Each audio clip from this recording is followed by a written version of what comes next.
ثم رجعت حطيت راسي هنا على المخدة ورجعت راجعت حساباتي، شفت انه انا الشغلات اللي جاي اسويها وبحق اهلي، بحق انا من الساعة يعني من الساعة خالي يخابرني يبكي، من انت خالك يخابرك يبكي فخور انه انت جايز.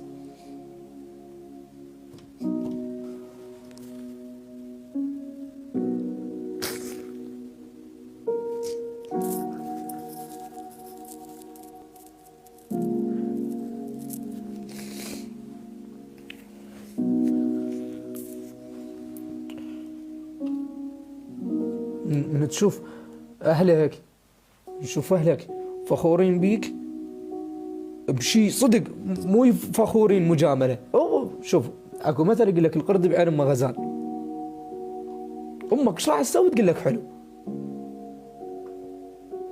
بس انه من ترجع انه تدخل داخل امك هي ايش قد ما تحبك تخليك تسوي غلط. الام حنينه اوكي، بس انت ارجع بينك وبين نفسك، حاسب نفسك، والله اللي حاسب نفسه ما يخسر.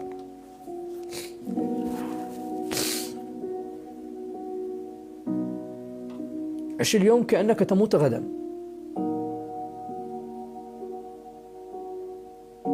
قوم صلي، اذكر ربك،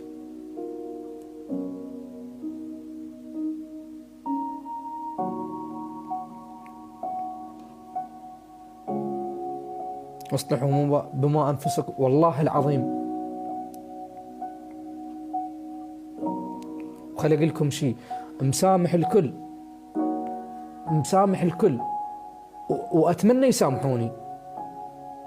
انا عن نفسي سجاد سلمان، اي شخص حاكي علي سابني حاكي بظهري ماكل رزقي ومسامح. جاء ايام رمضان، داخلين على ايام رمضان وصيام، مسامح الكل، والله العظيم مسامح الكل، ولا شايل بذره هيك هالقدوت على شخص.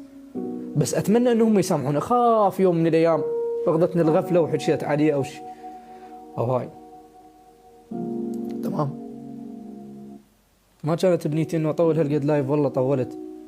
كانت بنيتي نص ساعه واسولف لكم بسبب اعتزالي وليش رجعت. لذلك انه انا من اعتزلت بسبب مواقف تصير بالمستقبل ويا اهلي ما لهم ذنب بيها، فاعتزلت. بعدين من راجعت حساباتي عندي جمهور. شوف اكو بصمات والله العظيم من ذاك الموبايل، اكو بصمات والله العظيم، والله العظيم اكو بصمات بالتليجرام يوميا ادخل عليهن من المتابعين، والله العظيم يوميا ادخل عليهن. متابع يدز لي بصمه يقول لي انا صار لي 5 سنين متابعك، يقول لي انا مفرغ لك، يقول انا ما بوع لايفك كله ولا ابوع ستورياتك كلهن، بس انا مفرغ يوم السجاد سلمان، العفو مفرغ ساعه باليوم السجاد سلمان. يقول لي انت ابره مال ادمان، انا مدمن عليك، ويبكي شخص هيك والله العظيم وعمره 25 سنه، مو مثلا تقولوا صغير وعواطف وما ادري شنو، لا لا لا،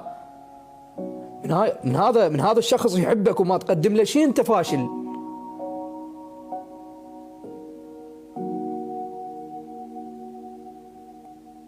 فأنا جاي أصحى عن نفسي. أنا بالنسبة لي جاي إنه أنا أرى والله العظيم ما أحكي عن أي شخص، أفعالكم حرين بها، ايش تريدون تسوون نسوي، بس راجعوا نفسكم.